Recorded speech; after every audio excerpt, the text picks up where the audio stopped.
to an independent bookstore. We really rely on all of you coming out to spend your time and money here, because when you spend your money here, it stays here and doesn't fly away with the Amazon drone. So thank you guys so much. We also have a great events schedule lined up for the rest of the season. I highly encourage that you pick up either an events flyer or follow us online, Facebook, Twitter, Instagram. Also, if you follow those platforms, you're likely to see my dog. We post very cute pictures of him, so how could you say no? But tonight is not about my dog. Tonight is more of a feline persuasion sort of evening. It's my great pleasure to introduce full-time mind-warping experimental fiction author Mark Danielewski. I'm a bit of a found footage horror junkie, so when I first started working in bookstores, my coworker Al told me immediately that I should definitely read House of Leaves, but only if I felt like my mental health was in a really good place, because otherwise I might start feeling kind of unmoored and thinking strangely. It turned out that she was right, and I've been a big fan since. Tonight, Mark is here with Volume 5 of his series, The Familiar. This volume is called Redwood and constitutes the Season 1 finale of The Familiar, so let's hear about what that cat has been up to. Please join me in welcoming Mark Danielewski.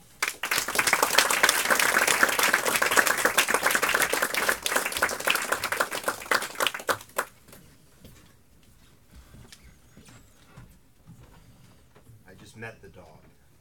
I approve.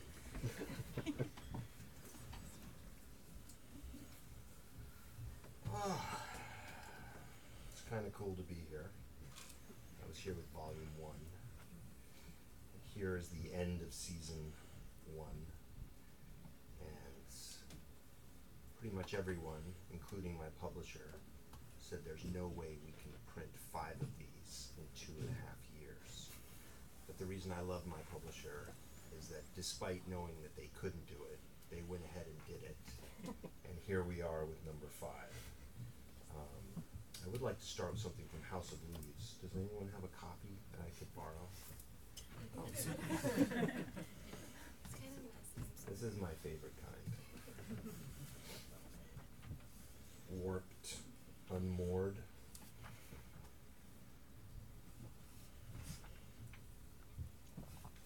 So starting at the back with the old man's notes. March 14th, 1969. Who has never killed an hour?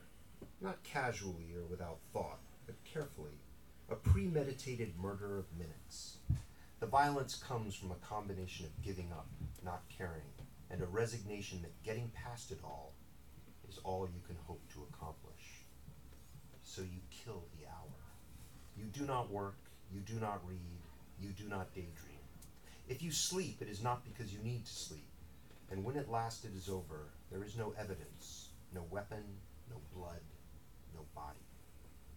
The only clue might be the shadows beneath your eyes, or a terribly thin line near the corner of your mouth, indicating something has been suffered, that in the privacy of your life you have lost something, and the loss is too empty to share. July 27th, 1991. Make no mistake, those who write long books have nothing to say. Of course, those who write short books have even less to say. December 18th, 1996. The cats have been dying, and everyone wonders why. I can hear my neighbors murmur. They murmur all the time. It's strange. Some cats die, some just disappear. No one knows why. Redwood. I saw him once a long time ago when I was young. I ran away, and luckily, or no luck at all, he did not follow me. But now I cannot run, and anyway this time, I am certain he would follow.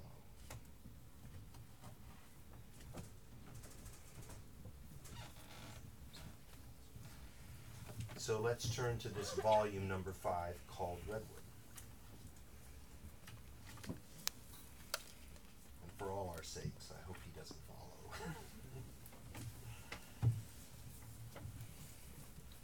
This is from a chapter that focuses on Xanther. For those of you who like to read along, it's page 78. She's 12 years old, and back in May she found a little kitten. Now it's around 7:30 p.m., September 17th, 2014. And there are a number of voices in the sections I'm going to read, so I will attempt to give it a little nuance so you can tell them apart.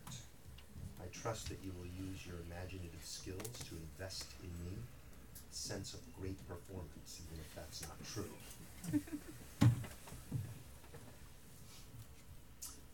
Why isn't Dr. Caldwell telling us this? Xanther asks, never anticipating the question, the words just slipping out, though without any edge or tone. Dwight Plager nods a lot, looking at the walls then and throwing his head like to get his bangs out of his face, though he doesn't have bangs or any hair in his face, probably because there's enough gel or hairspray to keep all those layers locked in place. Oh, there it is. Xanther has the answer. Dr. Caldwell likes him a lot. I was just about to posit that. Meaning before pointing that out, you were thinking that? Good question, fair question. Alice is a good doctor, so good, loves animals and saves them. Boy, does she save them. So many. But she's also really, really sensitive, which comes out like an accusation with those immovable covering stones momentarily seeking out Xanther again.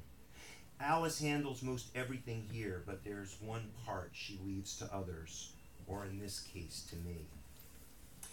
Does Dr. Caldwell, Astaire begins, redressing Dwight's familiarity first, is she recommending that our pet be put down now? It's something she's considering. Alice asked me to come and take a look and let you know what I think. But before I can let you know what I think, I do have to take a look. Dwight steps towards Xanther again, and now Xanther's the one who wants to charge. Shove him aside, get out the door, out down that strange orange hallway, out into the sunny Los Angeles day she knows is waiting, even if this wish starts dimming at once. Like the day is already dimming, ending, even if Xanther knows there's at least a good hour before the sun goes, feeling it in here already setting, and no windows either, a sinking into darkness that seems to sizzle and pop and gasp. Did little one just gasp? Hey, Dwight adds, opening his arms and grandly stepping aside, her escape as easy as a few steps. If you know he's not in pain, take him home. Please. Sure makes my job easier. Don't think for a moment I get off on this.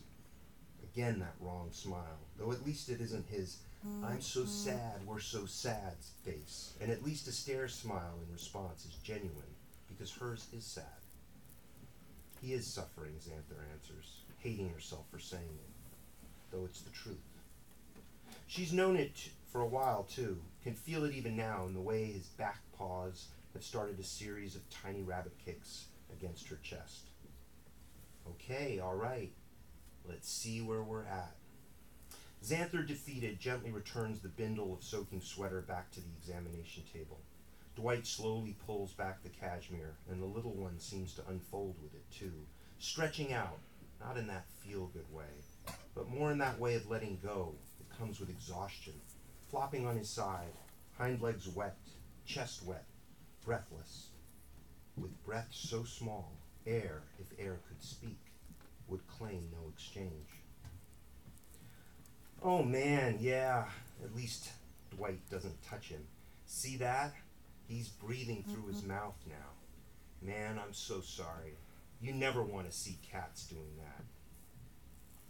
How had Xanther been so blind? Though, like, of course it was obvious now. As soon as this guy said it, her little one was way worse than before.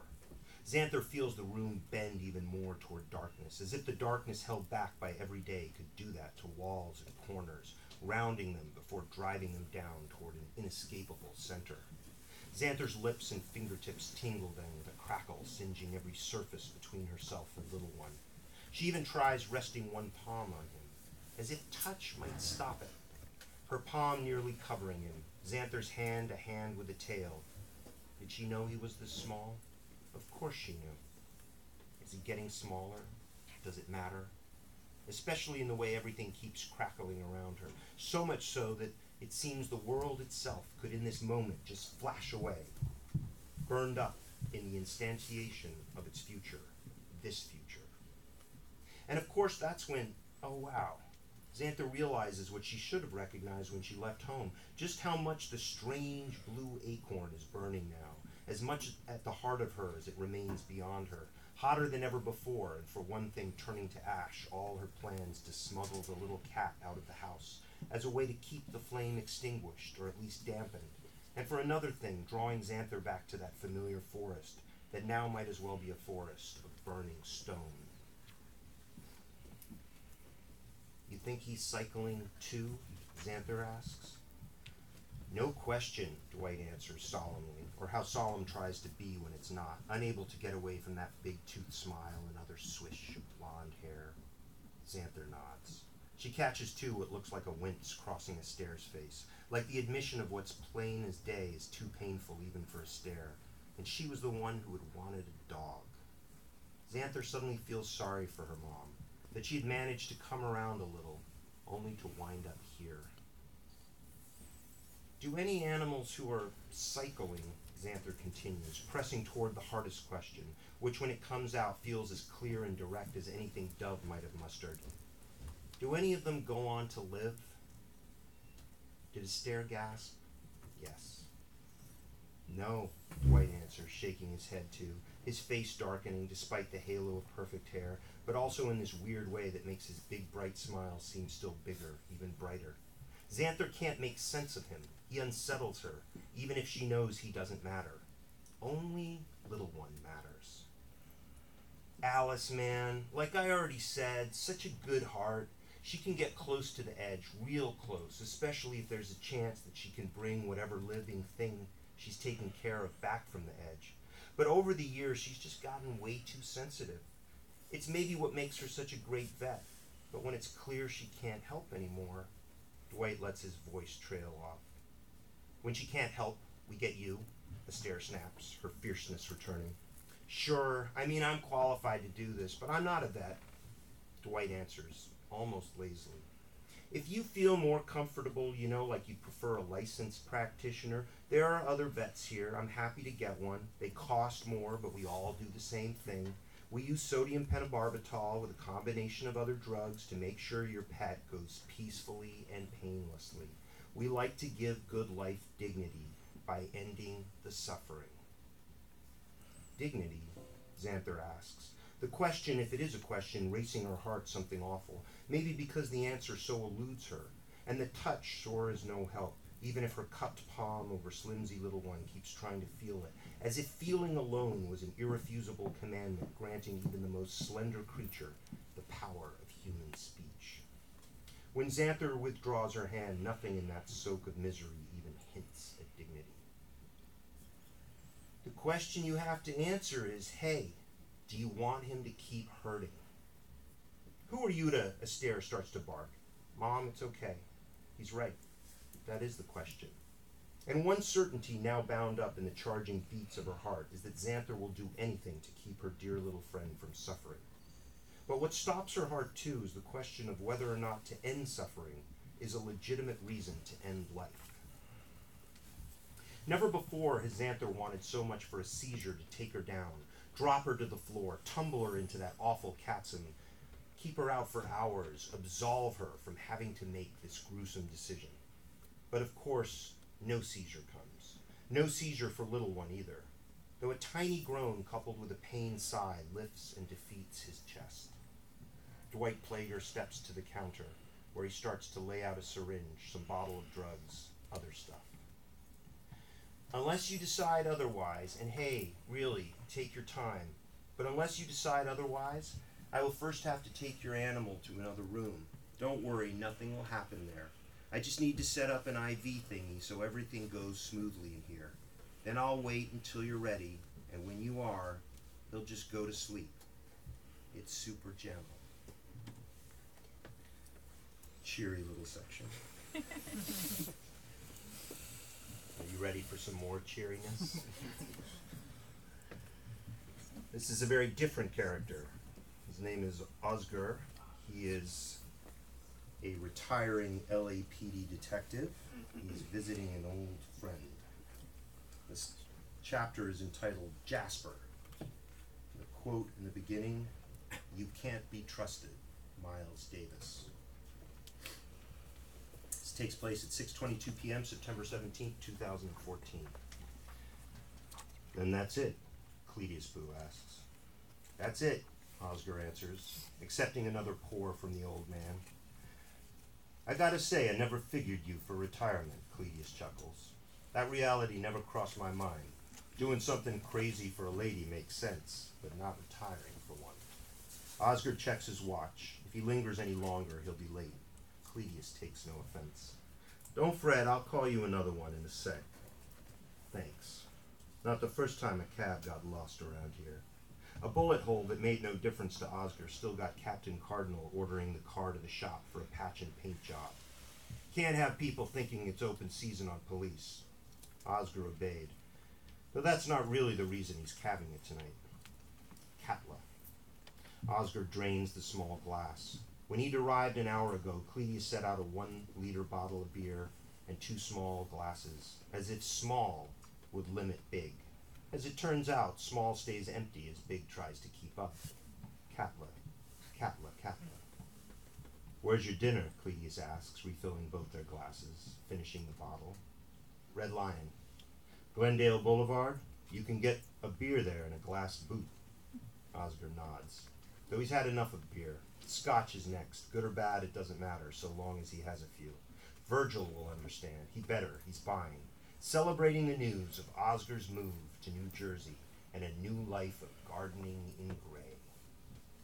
Haven't been in years, though once went enough to know the regulars. Oscar wonders if he'll run into anyone from those days. The air tonight seems charged with that possibility, ready to catch fire with the unexpected. Catla, Catla, Catla. "They find that lion in the mountains yet?" Cledius asks. "Last I heard, she's still up there," Oscar responds. "Sheesh. Can't wait to hear what happens next." The TV in his kitchen has only the weather. The TV in the living room is all about a Medal of Honor recipient, Sergeant Major Benny Atkins, who killed 175 enemy combatants. That and being stalked or saved by a tiger. Oscar didn't hear which. He prefers the weather. Hot. No chance of rain. "I guess something has to happen. Lion that big, that mean, you know she's going to turn up somewhere, and it won't be pretty." Catla, Catla. Oscar's glad to find Cledius found a good mood. He wasn't sure how he'd take the news. Maybe because Oscar still believes that Cledius sees in him a last chance to still get some justice for Jasper, his murdered boy. Though maybe it isn't that way at all. Maybe at this point they're just friends. "To Jasper," Oscar suddenly says, lifting his empty glass. Cledius holds out his hand, heads to the refrigerator, twists off the cap of another 1-liter bottle of beer, sits down, refills both their glasses. Catla, Catla, Catla. "To you, Oz. I'm gonna miss you, man." Oscar's mouth goes dry, the kind of dry that's beyond the help of anything wet. New Jersey's not so far away. Yeah, right. Might as well be Kazakhstan. Cledius breaks out in a big laugh, gets up again for another bottle to call it the second cab, but he just heads out of the kitchen. Oscar hears a door open, hears the water start to run. Oscar had gone too far. It had been a nice visit. Too bad getting back to nice now won't be so easy. Oscar gets up and pours into the sink what's left of his beer. Now on both TVs is a story about Operation Fashion Police. 2 Mexican drug cartels were caught laundering money in LA warehouses and storefronts down in the fashion district. $65 million in cash seized. The story briefly interests him, and then interest dims, followed by a sensation of easy relief. Because a dumb news story isn't the only thing easing away. All his cases are losing their hold, plus those that were never his cases. Marvin Dorgandrell, a.k.a. Android, Yuri Grossman, Eli Klein and Yablom Laosong, Raylik S. Tarnin, questions about that wackadoodle warlock, questions about bleach, about ammonia. All that urgency just fading. Catla, Catla. Others will pick up the threads, tie things together, net the worst ones, or not. Doesn't matter anymore. Oscar served his time, hauled in his share of maniacs. Good men like Detectives Perry and Carter, even Captain Cardinal, even Belasco will carry on with the job of justice. They'll have help too. Angels like Plansky, like Virgil. What was that Rawls quote Virgil loved? Justice is the first virtue of social institutions. Oscar checks his watch again. Where's that cab? He hears a flush, but Cletus still doesn't return. Why had Oscar brought up Jasper? But even Jasper was fading away, and the lightness of all these departures, they'd been departing for a while now, leave him feeling free and strange, but also at the same time sad. Kapla, Kapla, Kapla, Kapla. Oscar slides across the counter an origami honey badger, leaves it beside the bottle, reconsiders the beer. Instead, Oscar heads for the front door. Through the metal security screen, he spies his taxi idling curbside.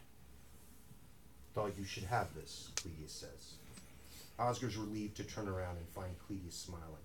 Oscar probably just mistook a full bladder for heartache, until the gift makes him rethink that.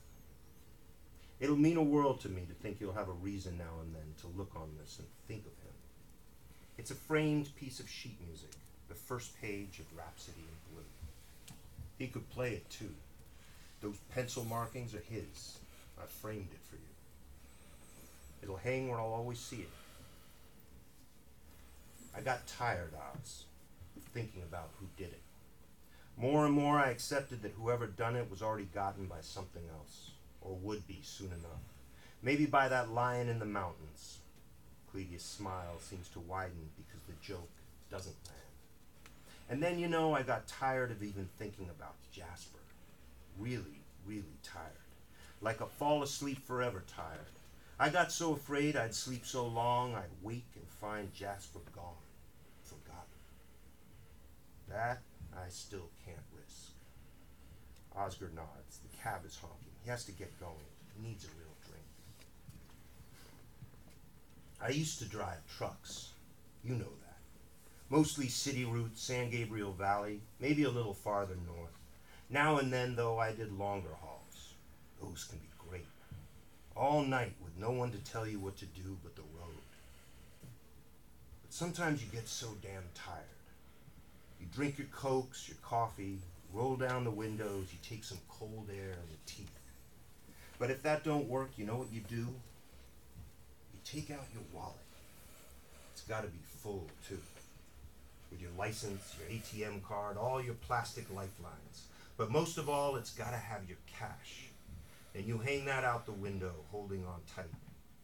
That keeps you wide awake. Taxi had stopped honking. Cletus, you tired now? Oscar asks. Oh yeah, but I'm still up. Window down. You get it, Oz, Cletus smiles. This time because meaning did land. One hand on the wheel and one hand in the wind. Holding on to your wallet, holding on to something. Thank you.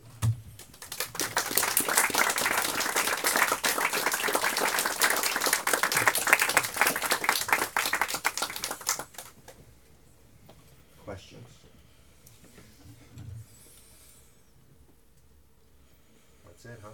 This will be the last tour ever. Yes. Okay, this is really complicated. I'm sorry. Okay, go ahead. Okay, so. As long as you forgive how I recap it. Okay. Well, this is sort of a collaboration question with Jesse from online, but we were talking about how, how myth is kind of maybe the heart of the familiar. We're kind of looking at how you say redwood is myth. So I'm going to pronounce this wrong. The great tree, Right. has the 9 worlds held in the branches and the roots of the tree. Is this connected in any way to Xanthar's forest? And then in the METE code, which reminds us of the simulation of the books, it repeatedly mentions branches and trees in the code. Is this all connected in some way? So the question is referencing how House of Leaves, which mentions myth. It also is referencing the last page of House of Leaves, which is referencing a very complicated tree that appears textually upside down. And there's a lot that moves through House of Leaves that has to do with trees. And so then the question turned to the familiar, where Xanther begins to perceive, once she finds this little cat, a forest which she can navigate in a way that seems utterly separate from this world, almost a fantasy, and yet completely of this world. So if we have, let's say, one tree in House of Leaves, and now we have many trees in the familiar, a whole forest of trees, I would have to say they are connected. You ought to know. By the way, how many people here are part of the reading club online? Oh, nice. Even if you're lurking, that counts. I was given a great present, this book, in Pasadena, by a member of the reading club, and pointed out that he had signed, that he and several members of the book club had signed this page. So I took it, and everyone in every city who's a member of the book club has been signing it. So there's this page, and there's this page. So I would like to ask you all who are participating, you'd be doing me a great honor if you sign this book for me. It's kind of like my yearbook at the end of it. But 2.5, of a 5-year course crammed into a 2.5-year course, I guess.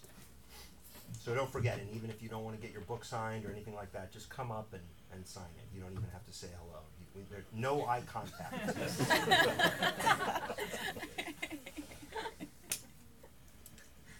Yes. You write an awful lot of pages. What's your relationship to editing? Like, I can't even imagine writing that many pages and then having to go back through it. Oh, this is gonna hurt. This will really hurt for writers.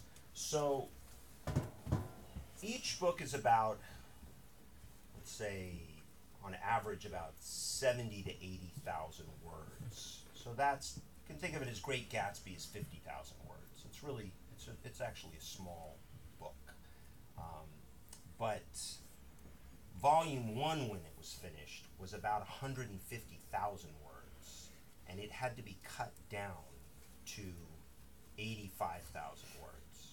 So that was a painful, necessary, redeeming process, ultimately.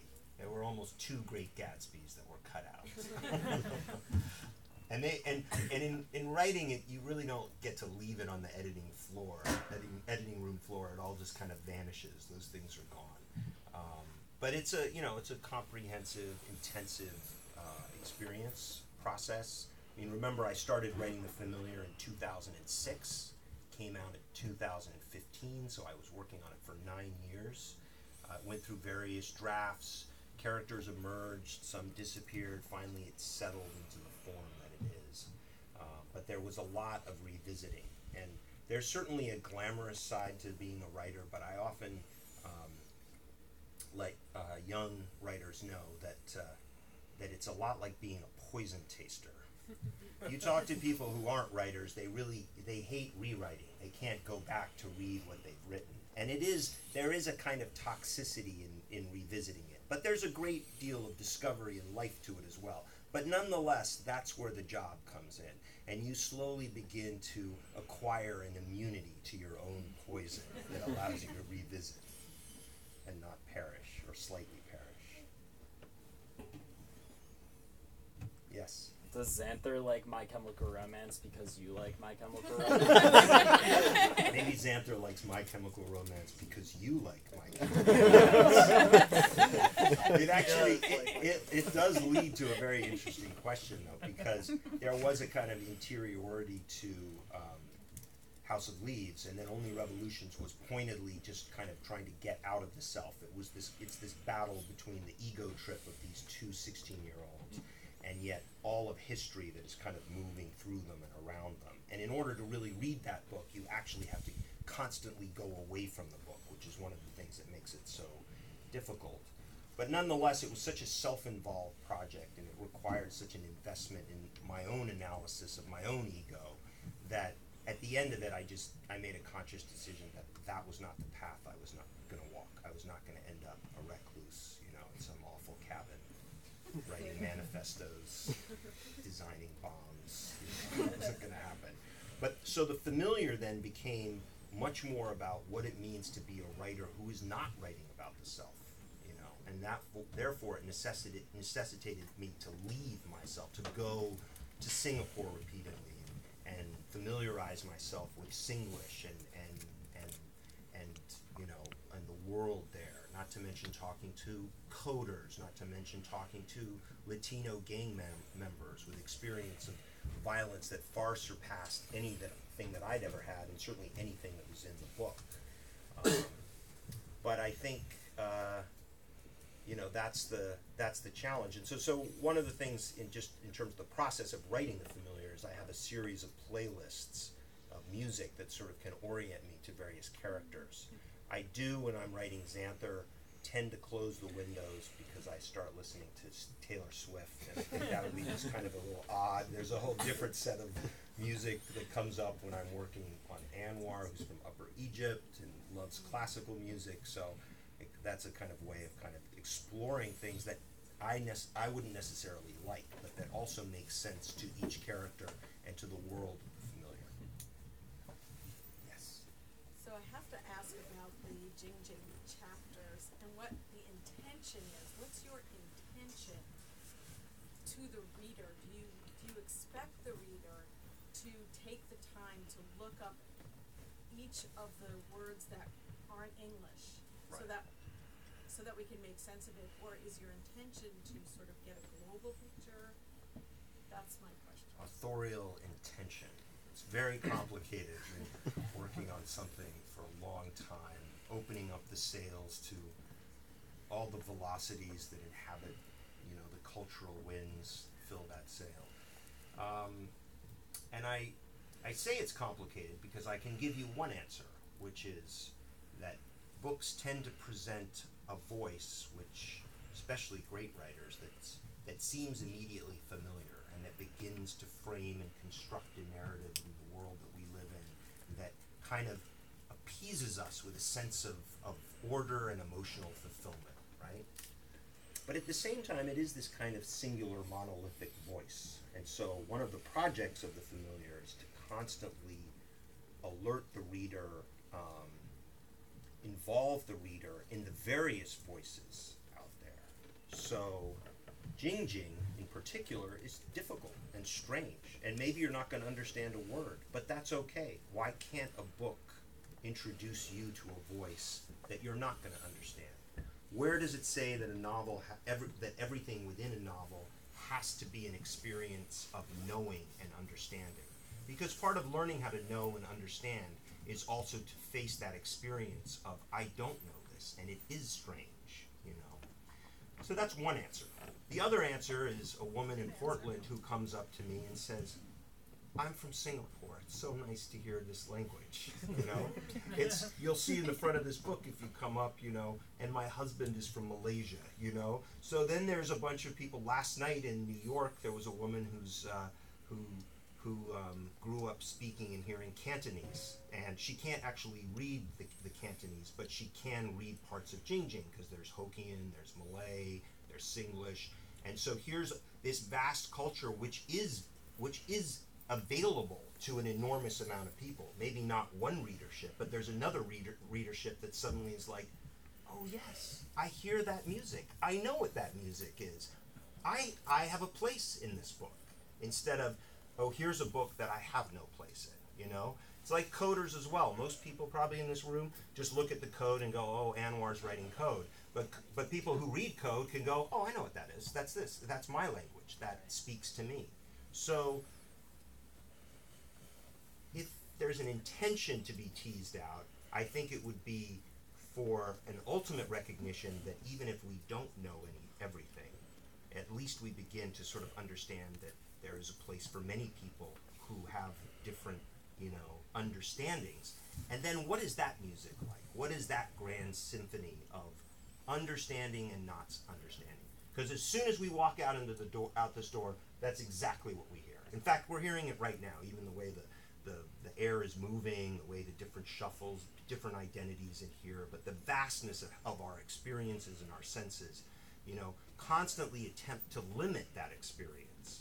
And this project is really to render all that is strange invisible. And most crucial, the animal at the center, to grant there a presence for that which will never have a voice, you know. Yes. So you redact a lot of things in The Familiar, but also in House of Leaves. Okay, do you mean statistically redact a lot?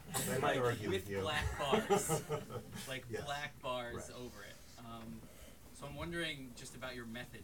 The things you black out, do you write them first and then black them out? Or, because that would be very different than sticking a black bar there which communicates something else to the reader. Yes. Well, first of all, I just have to be careful about the you and the I, right? Because All right. everything within these books is written from a perspective of an individual or a narrative construct or whatever it is. So Yeah. the way Xanther might redact something is very different from the way Astaire does. When Astaire redacts, you see what's underneath. You know, you can see the word she's playing with, and it's readable, and and yet it's been crossed out. It's suratur. But then there are other sections where you see that big black bar.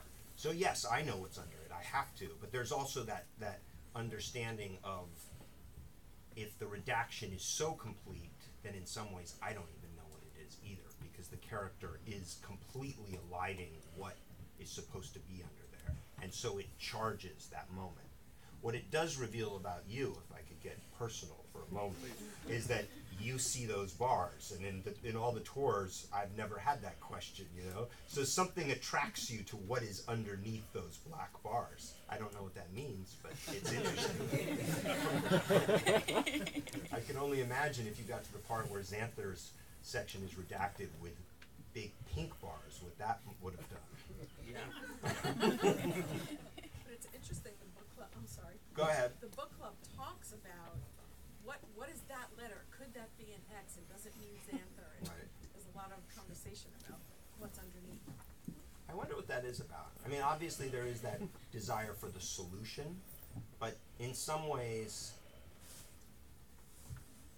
well, this is one thing, to be intimate for a moment, that I've realized about the book, is that when you start volume 1, there's so much that there's no place for the reader in some ways.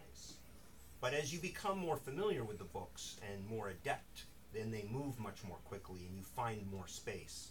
But in some ways, the redacted part is actually a space. You know that there's something there, and it allows you to imagine what's there. It gives you room. The books itself, I think, begin to open up and allow the imaginative, you know, readership to begin to kind of cultivate their own kind of stories. And I think that's important. But I think maybe one of the faults or one of the difficulties of that first book is that it's so overwhelming that there isn't that space, and you really have to persevere before you can actually get moving. Yes? Long ago and far away, you had told me that there were pages of House of Leaves that you had to do in Excel because you couldn't find anything else to create a layout the way you wanted. In Excel? Yeah. Did I say that? You did. I probably did then. I was going to ask if that was continuing, but I guess not. Oh no! have Oh newer, my gosh! clearer In tools fact, now. even last night I had a wonderful little gathering with all the people at Pantheon, because I mean there were lots of reasons, but I wanted to thank them for all the work they had done to put this all together. And I've been with my publisher for now 20 years, and so we were talking about the Familiar and all the enormous challenges of having to do this and get it printed on time and actually put out 2 of these, you know, a year. But then soon the stories went to House of Leaves, because now I use Creative Cloud, and it's you know I do everything in InDesign and Photoshop and Illustrator, and it coordinates. Actually, it's terrible with fonts, but there's still a lot of problems with InDesign. But we were talking about doing part of it in Word, part of it in Quark, we would output PDFs which would still repaginate everything. We adjusted something in the kerning, and suddenly the book grew to like 1,400 pages. So it was an incredibly unstable technological process which mirrored the house, and it was a terrifying experience. Yes. Kind of a two-part question, but Oh, the lists I was using for, Was it the list? I think, Excel. Yes, that's how we organize the lists. Sorry. fine. What Marketing has been 20 your years back. Yeah, right. Well, if you can remember, you said it. Right. What has been your most challenging project, do you think, in your opinion, to write? And kind of in line with that, what has been your proudest? Like, what do you feel like you're most proud of that you've worked on? Well, it's too early to say The Familiar. I'm certainly immensely proud of it. I'm immensely proud of season 1. It isn't the acme of its ambitions, but it still has reached a plateau, and it stands on its own, despite various stories that will continue. It settles a lot of sort of themes that are brought up, so I'm immensely proud of it. It's been incredibly draining, but at the same time exhilarating. You know, I get to work with incredibly talented researchers, graphic artists, translators, and that kind of community has just kind of kept me going. Not to mention the reading club and, you know, just astute readers. We live in a time when, you know, reading seems to be devoted to nonsense on the front page and a lot of sort of social media. And but I would say Only Revolutions was without a doubt the most difficult thing I've ever written. It was like soloing up Everest without oxygen. I didn't have a community. It was such a departure from House of Leaves. And it required a kind of intensity that I think I could never muster again. I mean, the internet was in its infancy. All the historical elements were I went to microfilms in libraries and wrote them down on index cards, you know, and organized them, you know. I mean, it was, and relationships burned to the ground. I mean, it was just constantly playing with this symmetry, 360 pages, first line talking to last line. I mean, in this three-dimensional way, it was just harrowing, really. And yet it's probably the book that I'll be remembered for, because I know how much is in it, and I know what it accomplishes, and I understand its symmetries, and I see how people write about it. I mean, I know it's really for advanced readers, but people, you know, graduate students write their dissertations on it, and they have begun to sort of tease out all of those elements.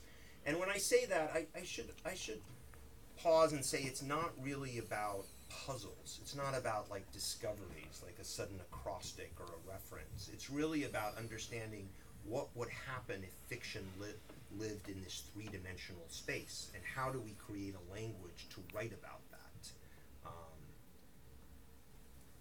So yeah, but maybe The Familiar will dwarf that. We'll see. Yes. Okay, so I have two questions.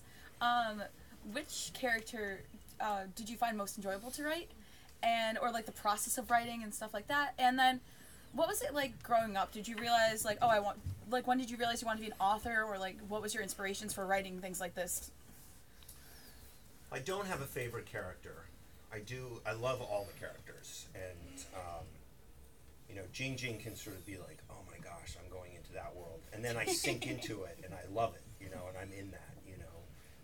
Anwar presents all sorts of challenges with his bracketed thinking. Xanther, I love, but they're all kind of, they all present immediately a state of exhaustion and an immediate sense of excitement at the same time. You know, the hardest thing for me is if I have to work on 2 chapters on the same day. I basically try to make sure that when I finish a chapter, it's the end of the day, because to have to finish writing at like 2 o'clock and then switch into another voice, it's possible, but it really, it's so exhausting. I can't even describe it. Like, I break out into a sweat. I feel like nauseous. I just am like, and then I get into it and I do it, and then afterwards I say, look, I was just sitting at my desk and I I feel unable to even fix myself something to eat, you know. And I don't understand what happens up here, but that's what happens. And I knew I wanted to be a writer my whole life. I don't know why. I mean, very, very early on, I think I wanted to be an inventor, you know. Spaceships, or I don't know. Shows you what my family life was like. My instinct was immediately to fly away. But I wrote a book when I was 10. My family had an old Smith Corona. That's a manual typewriter with ribbon. And I said I was going to write a book, and I was going to write a page a day. My parents thought that was a wonderful idea. And I wrote a page every single day, and then I finished it. It was, 360 some pages.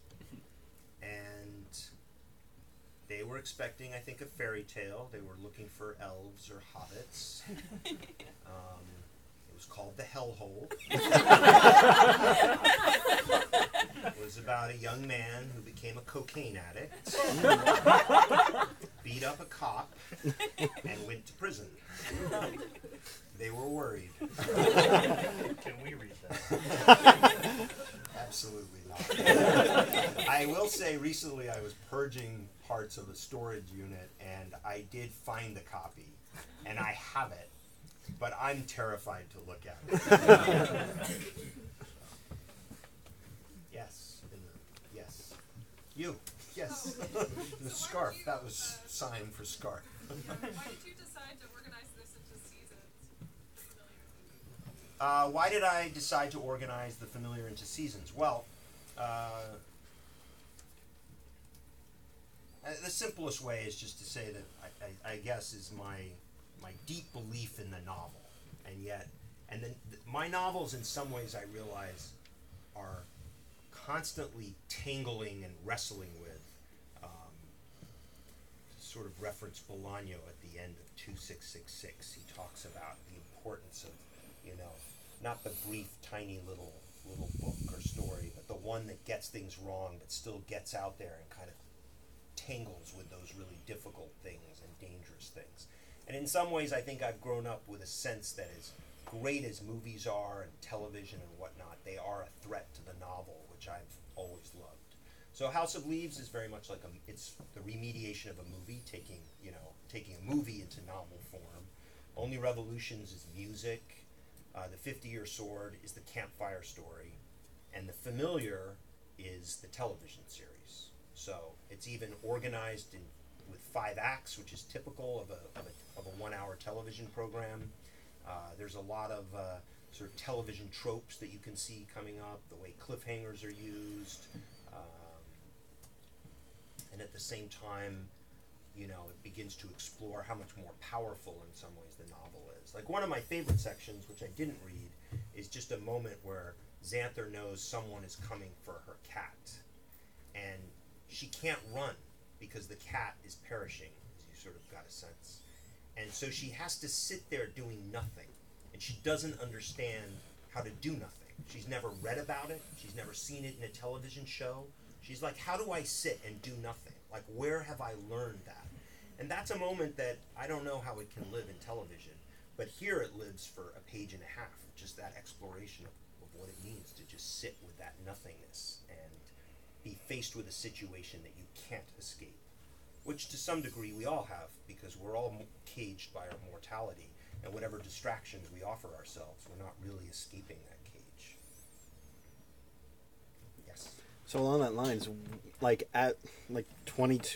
after 22 volumes of this, do you have any idea what kind of work you want to do after that? Or what animal you're going to go look at? Or whether or not you're going to do a deep dive into MySpace or Twitter or some kind of social media vibe?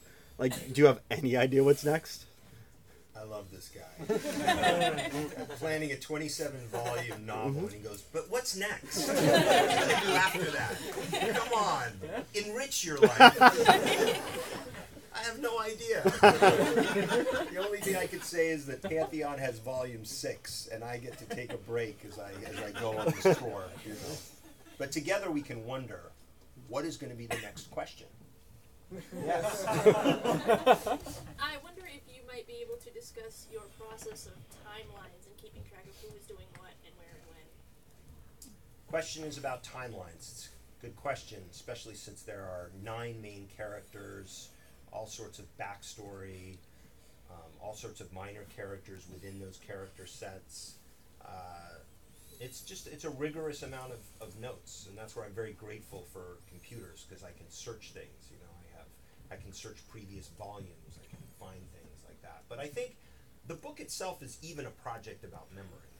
I mean, there are those intrepid readers who vow to understand and remember all of the moving parts.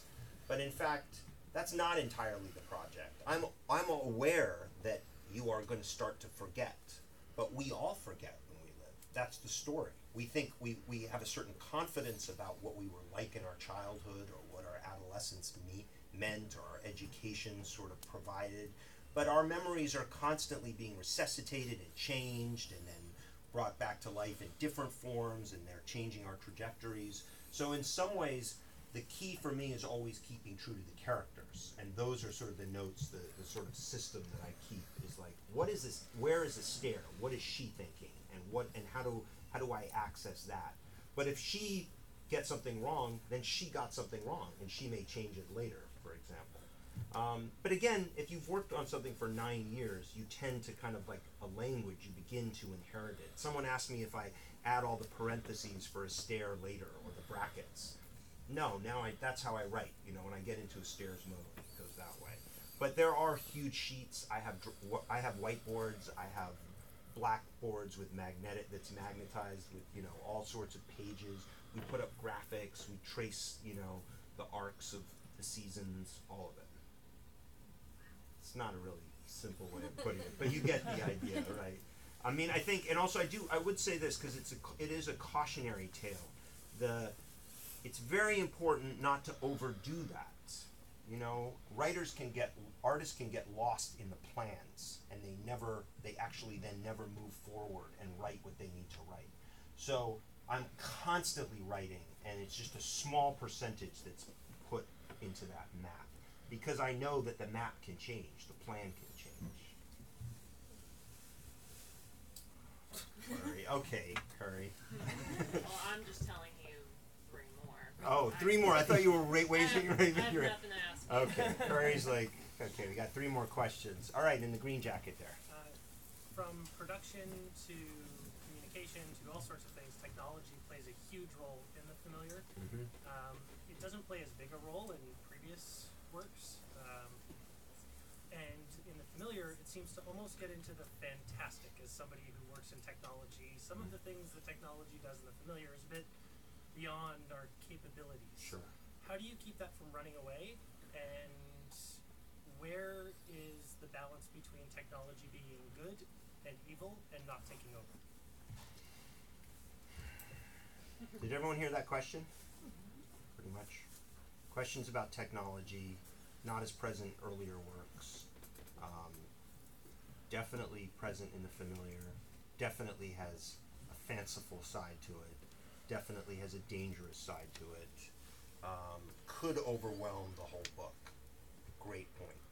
I think one of the things, it's again sort of a black bar redaction focus, technology focus, is that the book presents such a large canvas that it allows familiar patterns to be highlighted in a way. So, I encounter people who are more interested, for instance, in the Malaysian worlds, right? Or people who have gone through rehabilitation after gangs, and Latino members talking about the sort of the idioms there, right? But technology has definitely been entwined with my career. I mean, after that Smith Corona, I had a Macintosh, and I was suddenly allowed to change the font. I mean, that played a big deal. There were a lot of writers like earlier than me in previous, centuries and decades that would have loved to have had something like that. Faulkner early on wanted to publish different colors. That enabled me to do House of Leaves, and then Only Revolutions as well. I mean, the the rigor of 360 words, 36 lines. The only problem is back then you couldn't rotate the spread, so I would actually have to pick up a monitor and build like a shelf so I could put it upside down to read the Sam parts and then turn it back up and read the Haley parts. But like you pointed out, I think technology comes more to the forefront in the familiar. And what you're also pointing out is that there's a kind of genre war that's going on in the familiar. You know, the section I read with Oscar is kind of the hard-boiled detective. You know, it's noir, it's procedural. You know, Xanther is sort of YA on the sort of uber intelligent scale. You know, Astaire has sort of a lot of a self-help vibe. You know, Anwar has, you know, the tech world, and then Bobby and Cass have the sci-fi genre, where they have this sort of technological moment of the orbs. But there is a moment when Xanther finds the kitten, or saves the kitten in Volume 1, where she goes over the rainbow, and we're not in Kansas anymore, and suddenly things have all altered a little. So there are different pieces of technology. There are alternate worlds. But I guess it's the other stories that kind of keep it all in line. So it's not overwhelmed by just a technology story or just, you know, a very unique cat, you know.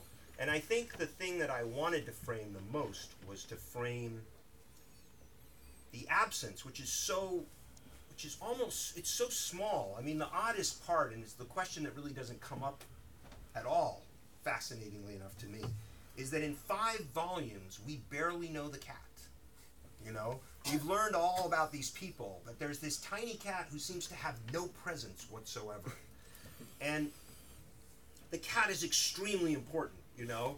That kind of animality and connection to planetarity is just, it's enormously potent, and it is what is starting to alter all the lives of those involved. This animality that has no voice and that will never have a voice. And I guess the only thing I can tell you about how it sort of changes my life is I recently watched the Ken Burns Vietnam documentary. Has anyone seen it? You know, harrowing experience, an incredible sort of, you know, compression of cultural events, the cost of violence, and, you know, the counterculture, everything. But one of the things that really surprised me, especially coming from someone like Ken Burns, was a noted absence that I don't think I would have been aware of had I not been working on the familiar.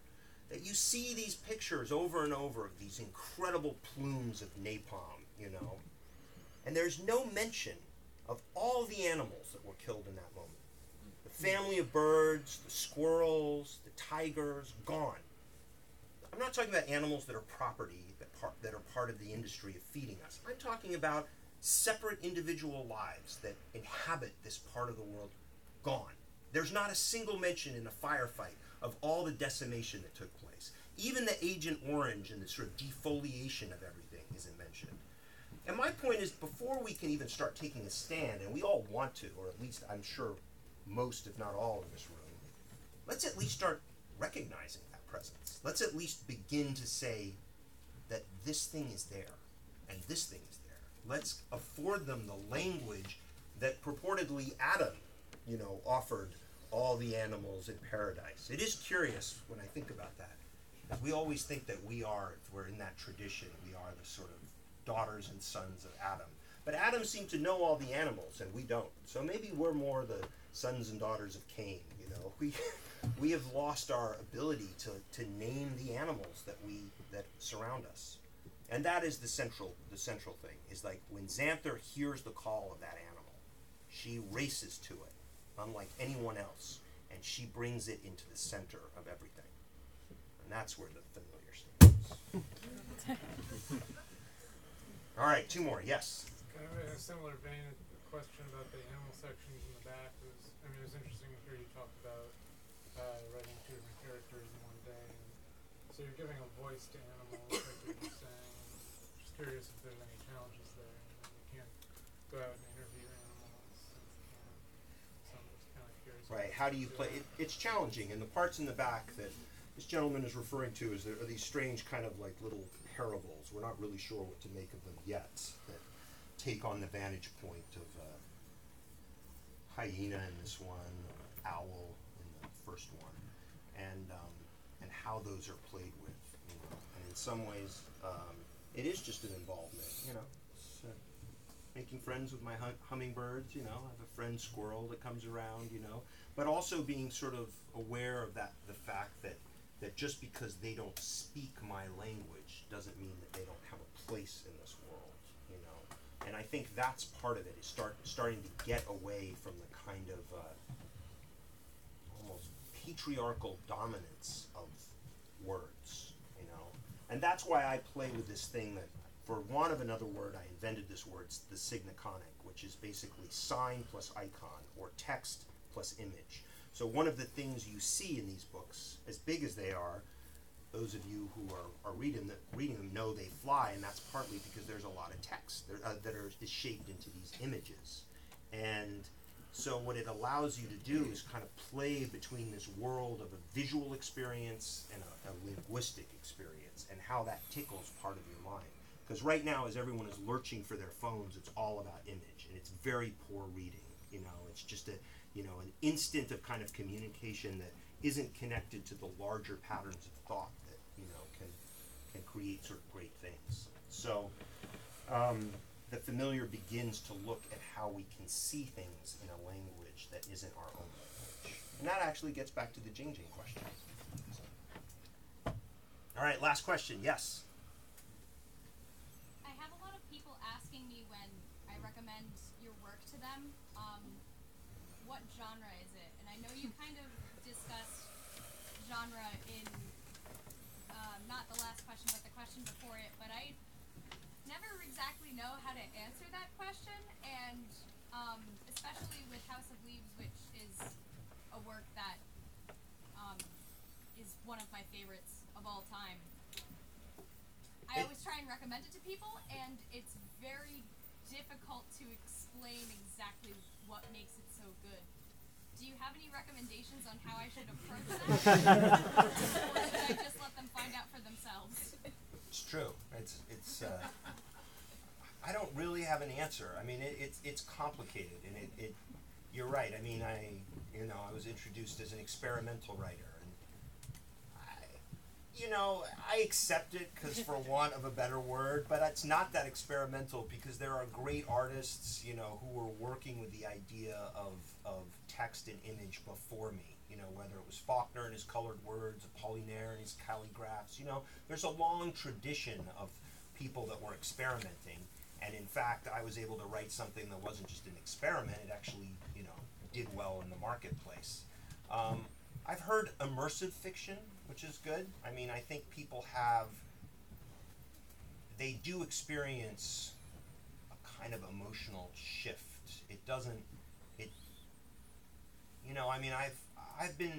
People have shared very intimate stories with how the books work for them. And I don't know what that is. But I mean, one that was just sort of staggering to me was I was in an art gallery, and an old man came up to me and he said, "Are you Mark Danielewski?" And I said, "I am." And he said, "Did you write House of Leaves?" And I said, "I did." And he said, "I haven't read it." And I said, "Oh, okay, that's great." And he said, "But I want to thank you." And I was like, "Okay." And he said, "My daughter recently tried to kill herself, and when she woke up, I was by her bedside, and I said, 'Is there anything I can do?' And she said, 'Will you get me House of Leaves?'" And I've heard many of those stories, I mean, that for some reason, by moving through that book, there's something that actually changes it. And I think what I've gotten at is that it doesn't tell you what's happening. It makes you do. So maybe it's a physical book. Like, the simple way would be like you have to turn the book in Only Revolutions. You physically have to flip it, right? But that's not exactly what I'm talking about. It's like the difference between a book that beautifully describes gym equipment and then the experience of using the gym equipment. One of those is going to make your muscles stronger, and the other one isn't going to do anything for your waistline, right? But there is something like the familiar doesn't tell you what to think. It doesn't tell you what it is. You have to draw those conclusions. You have to do that exercise. But what's the one word that sums that up? I don't know. Maybe you could say it's a gym book. Thank you very much. Should we sign some books?